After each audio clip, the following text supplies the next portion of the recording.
Okay, so now in this episode, I feel like this episode there wasn't really much going on, even though it's like the second last episode, and as a show keeps progressing, it gets more and more intense and engaging. But honestly, in this episode, I didn't feel like there was much going on.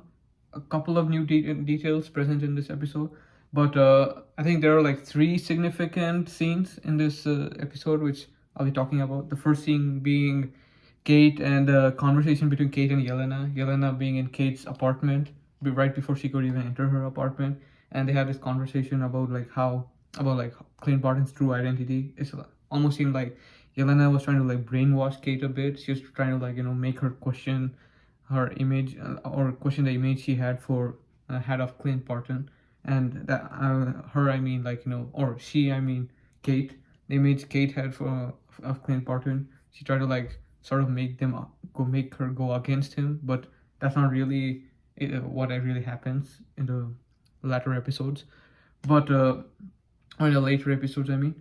But I really felt like that scene they could have really like toned it down a bit by Yelena not trying to be too energetic the way she was, especially when she was talking about the mac and cheese she made, and then on top of that she was talking about how she wanted to pour sauce into it, hot sauce all around the macaroni cheese.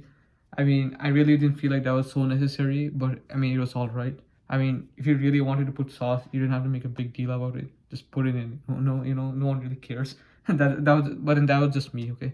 But then I think apart from that, the scene was all right.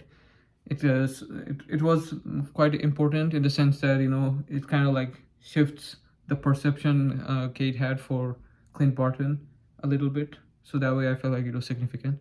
But then the other scene was when Ronan reveals his true identity to Echo, because back then Echo didn't even know who Ronan truly is. She just knew that Ronan killed her father.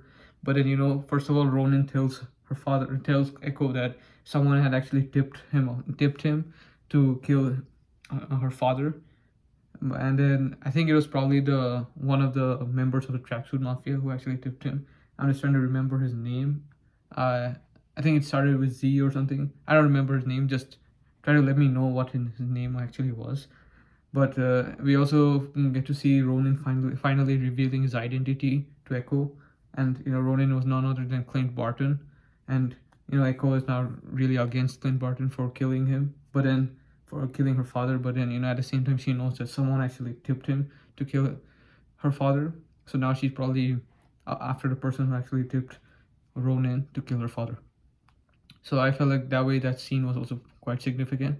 And finally, we also learned that it was actually, I think it was Wilson Fisk. We finally get to see a screenshot of Wilson Fisk and Kate Bishop's mother, Eleanor Bishop, together. So there's a lot of things, Wilson Fisk is also behind. And those who don't know who Wilson Fisk is, he's none other than Kingpin, who was like the main villain in the Daredevil Netflix series. And I'm actually looking forward to what happens next in the next episode, given that now we know there's a new character, and a pretty big character actually. That's Wilson Fisk. And I think that's what Yelena said. She said that it was actually Wilson Fisk who hired her to kill Hawkeye or something. But I think we're gonna find out more in the next episode, which is the final episode, episode 6. So until next time, see you.